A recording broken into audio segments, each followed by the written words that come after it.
So now children, we are going to start here with our next topic. Kindly pay attention. The topic is the romantic imagination and national feeling. तो बच्चों, आपका ये जो topic है आज का, इसको आपको ध्यान से समझने की ज़रूरत है। आपका टॉपिक है the romantic imagination and national feeling. तो यहाँ पे ये जो टर्म है रोमांटिक इमेजिनेशन, तो इससे आप कंफ्यूज ना होइए। ये रोमांटिक इमेजिनेशन ये कोई प्यार मोहब्बत वाली रोमांटिक बात के बारे में यहाँ पे बात नहीं कही जा रही है। ये रोमांटिक इमेजिनेशन एक लिटरेरी मूवमेंट था, ये साहित्य का एक आंदोलन था। तो ये जो रोमांटिक इमेजिनेशन जिसको यहाँ पे कहा गया है, इसके लिए एक प्रॉपर टर्म है रोमांटिसिज्म। तो रोमांटिसिज्म ये 18th सेंचुरी का एक लिटरेरी मूवमेंट था, और इस लिटरेरी मूवमेंट का मकसद रीजन और लॉजिक से हट करके बात करना था कि एक टाइम में दुनिया इतनी साइंटिफिक हो गई। एक पहले तो उससे भी बहुत पहले दुनिया बहुत सुपरस्टिशियस थी, लेकिन उसके बाद में फिर वो इतनी साइंटिफिक हो गई कि वो हर बात को रीजन और लॉजिक की बेसिस पे ही एसेस करने लगी। तो ये जो एक लॉजिकल टेम्परामेंट डेवलप होता चला जा रहा था कि हम इमेजिनेशन को भूलते चले जा रहे थे, तो उस इमेजिनेशन के रिवाइवल के लिए, उस इमेजिनेशन को दोबारा से जिंदा करने के लिए एक लिटरेरी मूवमेंट शुरू किया गया 18th सेंचुरी में, जिसको रोमांटिसिज्म कहा गया। तो ये रोमांटिसिज्म जो है इमेजिनेशन और फैंटेसी पे जोर देती थी कि हम अपनी कल्पना की दुनिया में भी जिएं। तो ये चीज रोमांटिक इमेजिनेशन है। तो इसको आप ठीक से ध्यान देकर के इसको समझिएगा, ये बात आपको आगे भी बताई जाएगी। तो कह रहा है कि the romantic imagination and national feeling, की किस तरीके से रोमांटिक इमेजिनेशन के साथ नेशनल फीलिंग आई। तो ये रोमांटिक इमेजिनेशन आपको समझ में आ गया होगा कि ये एक लिटरेरी मूवमेंट है, 18th सेंचुरी में इसको शुरू किया गया, और इसका मकसद फैंटेसी इमेजिनेशन को बढ़ावा देना था, और ये लॉजिक और रीजन्स पे हर एक चीज को डिसाइड करने का विरोध करता था। तो नौ सी The development of nationalism did not come about only through wars and territorial expansion। तो आपको क्या बताया गया कि नेशनलिज्म की फीलिंग केवल वॉर, केवल लड़ाइयों और टेरिटोरियल एक्सपेंशन मतलब कि अपने क्षेत्र का विस्तार, कि केवल लड़ाइयों और अपने क्षेत्र के विस्तार से ही नेशनलिज्म की फीलिंग नहीं डेवलप हुई। इसको डेवलप करने में कल्चर ने भी एक इंपॉर्टेंट रोल प्ले किया। Culture played an important role in creating the idea of nation की आइडिया को क्रिएट करने में कल्चर का भी एक इंपॉर्टेंट रोल रहा। जिसको सपोर्ट किया किन चीजों ने? Art, poetry, stories, music. इन चीजों ने ये नेशनलिज्म की भावना को प्रमोट करने में अपनी महत्वपूर्ण भूमिका निभाई। Art, poetry, stories and music help express and shape nationalist feeling, कि हम आर्ट के थ्रू, पोएट्री के थ्रू, जैसे आप सॉन्ग सुनते हैं ऐ मेरे वतन के लोगों, तो ये एक पोएट्री है। तो इस पोएट्री को भी सुन करके आपके अंदर एक नेशनलिज्म की फीलिंग जनरेट होने लगती है। आप इस गीत को सुनते हैं, जरा आंख में भर लो पानी, जो शहीद हुए थे उनकी जरा याद करो कुर्बानी, तो जैसे आपके रोंगटे खड़े होने लगते हैं, आपके अंदर एक नेशनलिज्म की फीलिंग आने लगती है। तो वही चीज़ यहाँ पे कही जा रही है कि आर्ट और पोएट्री और स्टोरीज और म्यूजिक की, आपने राणा प्रताप की स्टोरीज सुनी, आपने शिवाजी की स्टोरीज सुनी, इनसे रिलेटेड आपने फोक टेल्स, म्यूजिक, इन सब चीज़ों को सुना, तो एक नेशनलिज्म की फीलिंग आपके अंदर डेवलप होने लगी। नेशन को लव करने की एक फीलिंग आपके अंदर जो है वो, उसका एक सेंसेशन आपके अंदर शुरू हो गया। तो वही चीज यहाँ पे कहा जा रहा है कि नेशनलिज्म की फीलिंग को क्रिएट करने में और इसको एक्सपेंड करने में केवल वॉर और टेरिटोरियल एक्सपेंशन का ही रोल नहीं रहा, बल्कि इसमें कल्चर और लिटरेचर ने भी बहुत इंपॉर्टेंट रोल प्ले किया। ये बात कही जा रही है। Let us look at Romanticism, a cultural movement which sought to develop a particular form of nationalist sentiment। तो यहाँ पे क्या कहा जा रहा है कि अब हम रोमांटिसिज्म को देखेंगे। तो रोमांटिसिज्म क्या है, ये मैंने आपको बताया कि लॉजिक और रीजन से हट करके इमेजिनेशन और फैंटेसी की बेसिस पे, कल्पना की बेसिस पे चीज़ों को तय करना। तो कह रहा है कि let us look at romanticism a cultural movement. तो ये रोमांटिसिज्म एक कल्चरल मूवमेंट था which sought to develop a particular form of nationalist sentiment. तो इस कल्चरल मूवमेंट ने भी एक तरीके की नेशनलिस्ट सेंटिमेंट को क्रिएट करने में महत्वपूर्ण भूमिका निभाई, कि ये रोमांटिसिज्म के अंतर्गत लोगों ने अपनी इमेजिनेशन से पोइट्री लिखे, गीत लिखे, म्यूजिक कंपोज किया और इस सब तरीके की कहानियां लिखी। तो इनसे भी एक नेशनलिज्म की भावना डेवलप हुई। तो अगर कोई गीत लिखा जा रहा है तो वो इमेजिनेशन के बिना कैसे होगा, वो फैंटेसी के बिना कैसे होगा। तो वही चीज़ है कि रोमांटिसिज्म या फैंटेसी ने भी नेशनलिज्म की भावना को डेवलप करने में बहुत महत्वपूर्ण भूमिका अदा की।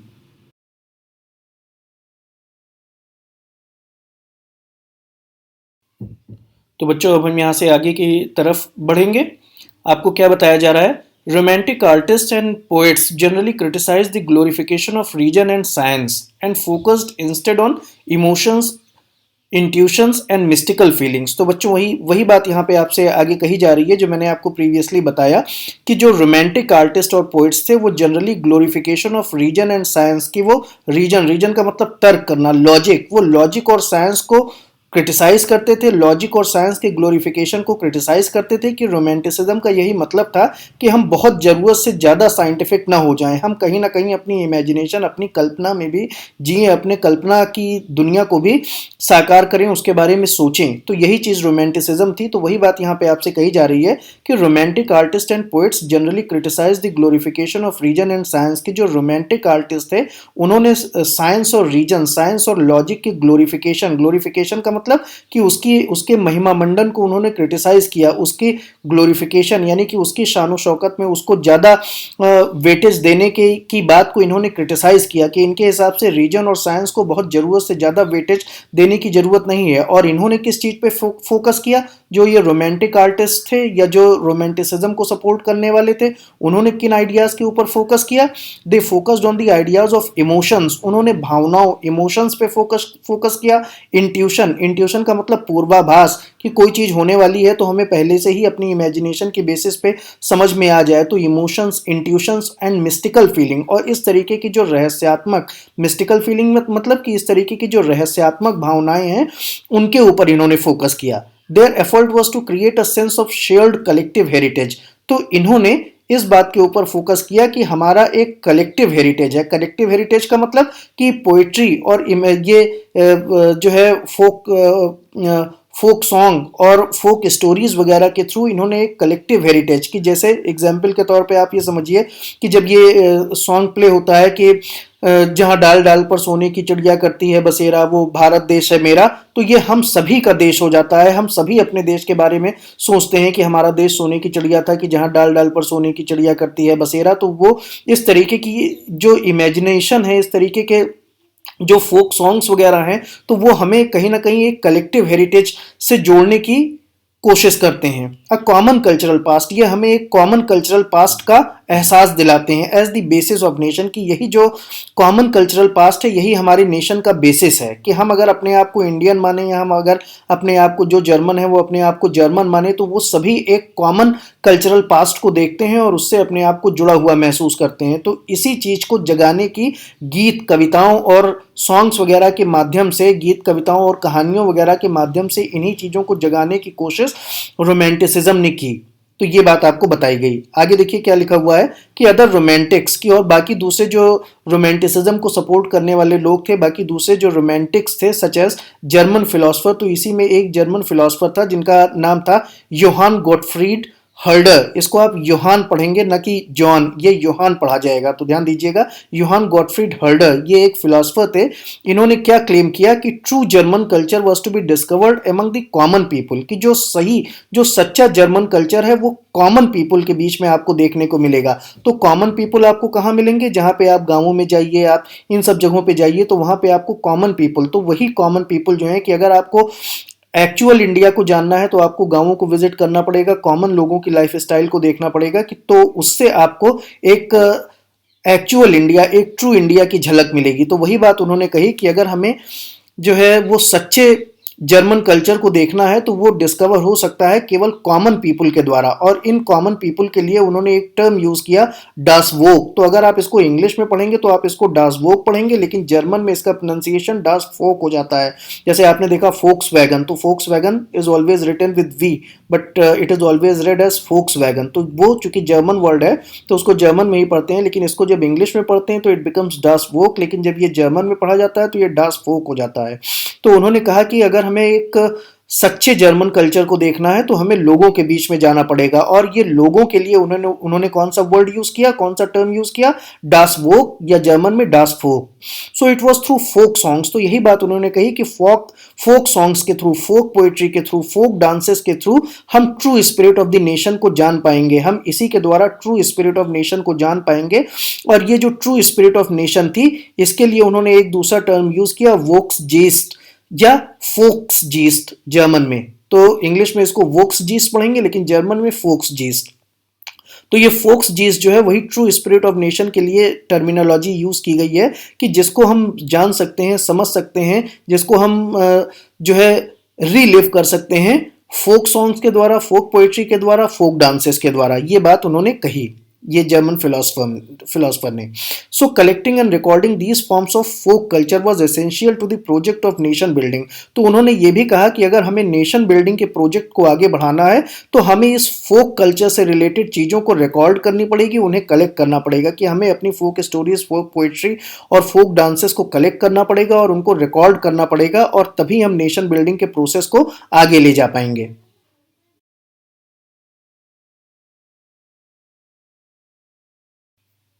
बच्चों आगे आपसे क्या बताया जा रहा है? ध्यान दीजिएगा। The emphasis on vernacular language and the collection of local folklore was not just to recover an ancient national spirit but also to carry the modern nationalist message to large audiences who were mostly illiterate। तो इस para का मतलब आप समझिएगा कि the emphasis on vernacular language का मतलब कि मातृभाषा, लोकल लैंग्वेज। तो उनकी जो जर्मन फिलोसफर्स थे, इनकी पहली कोशिश ये थी कि हम वर्नैकुलर लैंग्वेज को, हम मदर टंग को प्रमोट करें। और इसी के साथ साथ उन्होंने क्या शुरू किया? Collection of local folklore. Folklore का मतलब कि लोक कहानियां, जो लोगों के बीच में प्रचलित कहानियां हैं। तो इस तरीके से आपको क्या बताया गया कि एम्फेसिस दी गई वर्नैकुलर लैंग्वेज यानी कि मातृभाषा को प्रमोट करने की, और जो लोकल फोकलोर हैं, लोगों के बीच में प्रचलित जो कहानियां हैं उनको कलेक्ट करने की और उनके रिवाइवल की। और इसका मकसद क्या था कि not just to recover an ancient national spirit. इसका केवल इतना ही मकसद नहीं था कि हम एंशंट नेशनल स्पिरिट की, हम पुरानी राष्ट्रीयता की भावना को जागृत करें, कि हम एंशंट नेशनल स्पिरिट को जागृत करें, but also to carry the modern nationalist message. बल्कि इसका मकसद यह भी था कि जो मॉडर्न नेशनलिस्ट मैसेज है उसको लार्जर ऑडियंस तक पहुंचाया जाए जो कि इलिटरेट थी। क्योंकि अगर आप इलिटरेट लोगों से बात कर रहे हैं, जो कि उस जमाने में पूरी दुनिया में लगभग ऐसा ही था कि ज़्यादातर लोग अनपढ़ गंवार टाइप के होते थे, चाहे वो जर्मनी हो, चाहे फ्रांस हो, चाहे इंग्लैंड हो, चाहे इंडिया हो, कोई भी कंट्री क्यों ना हो। तो आपको क्या बताया जा रहा है कि ये जो वर्नैकुलर लैंग्वेज को प्रमोट किया गया, इसका मकसद एक ये भी था कि हम अपने नेशनलिस्ट मैसेज को ज़्यादा से ज़्यादा लोगों में, ज़्यादा से ज़्यादा ऑडियंसेस में पहुंचा पाएं। क्योंकि लोग उस टाइम में इलिटरेट थे कि अब आपको बहुत इंग्लिश आती है तो आप इंग्लिश में जा करके और गांव देहात में बात करना शुरू करिए तो लोग आपकी बात को जान ही नहीं पाएंगे, आपकी बात चाहे कितनी भी अच्छी क्यों ना हो। तो उनको समझाने के लिए आपको उस लैंग्वेज में बोलना पड़ेगा जो लैंग्वेज वहां के लोग समझेंगे। तो इसलिए वर्नैकुलर लैंग्वेज को प्रमोट किया गया और साथ ही साथ फोकलोर, जो लोक कहानियां थी, उनको प्रमोट किया गया कि इसके द्वारा, लोक कहानियों के द्वारा लोगों को आपस में जोड़ा जाए और वर्नैकुलर लैंग्वेज के द्वारा नेशनलिस्ट मैसेज को लोगों तक पहुंचाया जाए। तो कह रहा है कि this was specially so in case of Poland. तो कह रहा है कि ऐसा खास करके पोलैंड वगैरह के इलाकों में हुआ, which had been partitioned at the end of 18th century by the great powers Russia, Prussia, Austria. तो कह रहा है कि पोलैंड जिसको डिवाइड कर दिया गया था, रशिया, प्रशा और ऑस्ट्रिया, इसको रशिया नहीं, इसको रशिया पढ़ेंगे, रशिया, प्रशा एंड ऑस्ट्रिया के द्वारा जिसको डिवाइड कर दिया गया था। तो कह रहा है कि even though Poland no longer existed as an independent territory. तो आपने देखा था कि किस तरीके से जो यूरोपियन रिप्रेजेंटेटिव पावर्स थी उन्होंने बहुत सारी कंट्रीज को डिवाइड करके अपना अपना हिस्सा उसमें से ले लिया था। तो यही चीज पोलैंड के साथ भी हुई थी। तो आपको बताया जा रहा है कि even though Poland no longer existed as independent territory, कि पोलैंड एक इंडिपेंडेंट टेरिटरी की तरीके से एग्जिस्ट नहीं करती थी, लेकिन फिर भी अलग अलग कंट्रीज का हिस्सा होने के बावजूद भी पोलैंड को लेकर के वहां के लोगों की मानसिकता में एक प्रेम जरूर था। तो वो चीज कही जा रही है कि it did not exist as an independent territory. National feelings were kept alive through music and language. लेकिन म्यूजिक और लैंग्वेज जो कि पोलेनीज कल्चर को रिप्रेजेंट करते थे, उसके द्वारा लोगों के अंदर पोलैंड की भावना को जिंदा रखा गया, लोगों के अंदर पोलिश होने की भावना को जिंदा रखा गया।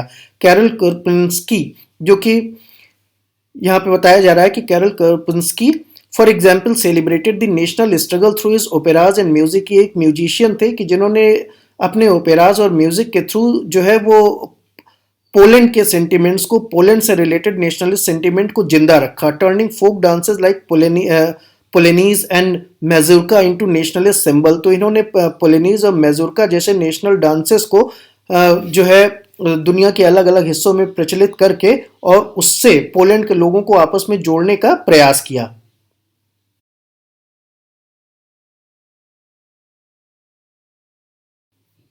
अब आगे देखिए बच्चों, यहाँ आपको क्या बताया जा रहा है कि language too played an important role in developing nationalist sentiment, कि जो लैंग्वेज है, जो वर्नेकुलर लैंग्वेज है, जो लोगों की अपनी लैंग्वेज है, उस अपनी लैंग्वेज का यूज करके भी लोगों के अंदर नेशनलिस्ट सेंटिमेंट क्रिएट करने की कोशिश की गई। इसका एक एग्जाम्पल है, after Russian occupation the Polish language was forced out of schools and the Russian language was imposed everywhere.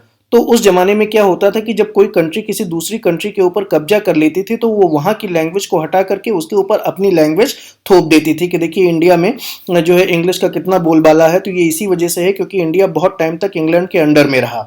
तो इसी तरीके से जब पोलैंड के ऊपर रशियन ऑक्यूपेशन हो गया तो वहां की जो लैंग्वेज थी पोलिश लैंग्वेज, उसको स्कूलों से हटा दिया गया और उसकी जगह रशियन लैंग्वेज को इम्पोज कर दिया गया, रशियन लैंग्वेज को थोप दिया गया।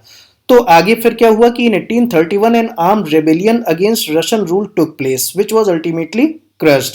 तो इसके परिणाम स्वरूप ये जो रशियंस की जो जाति थी पोलिश लोगों के ऊपर, उसके अगेंस्ट 1831 में एक आर्म्ड रेबेलियन, एक जो है हथियारबंद विद्रोह हुआ रशियन रूल के अगेंस्ट, जिसको हालांकि रूस ने कुचल दिया, लेकिन फिर भी रूस का विरोध इसमें काफी हुआ। तो following this many members of the clergy in Poland began to use language as a weapon of national resistance.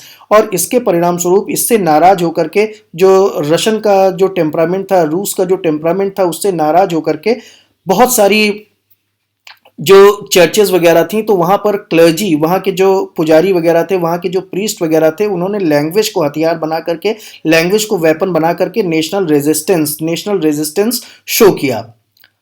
तो कहा जा रहा है कि Polish was use for church gathering and all religious instructions. तो पोलैंड, हालांकि वो रूस का हिस्सा हो गया था और रूस जबरदस्ती अपनी रशियन लैंग्वेज लोगों के ऊपर थोप रहा था, लेकिन फिर भी जो चर्चेज में काम करने वाले प्रीस्ट थे उन्होंने पोलिश लैंग्वेज में ही गैदरिंग्स को एड्रेस किया और रिलीजियस इंस्ट्रक्शंस, जो धार्मिक संदेश थे, उनको पोलिश में ही लोगों को सुनाना जारी रखा और इस तरीके से उन्होंने रूस के प्रति अपना विद्रोह प्रकट किया।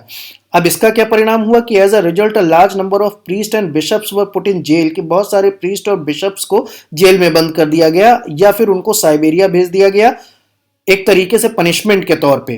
कि क्यों? क्योंकि उन्होंने रिफ्यूज कर दिया था रशियन लैंग्वेज में जो धार्मिक संदेश थे उनको देने से, प्रीच करने से रशियन लैंग्वेज में उन्होंने मना कर दिया था। तो the use of Polish came to be seen as a symbol of struggle against Russian dominance. तो इस तरीके से आपने देखा कि कैसे लैंग्वेज का इस्तेमाल किया गया रशियन डोमिनेंस की खिलाफत करने में, रूस का जो आधिपत्य था उसकी खिलाफत करने में किस तरीके से लैंग्वेज का इस्तेमाल किया गया, पोलिश लैंग्वेज को कैसे एक सिंबल के तौर पे यूज किया गया रशियन डोमिनेंस की खिलाफत करने में। तो ये बात आपको यहाँ पे बताई गई।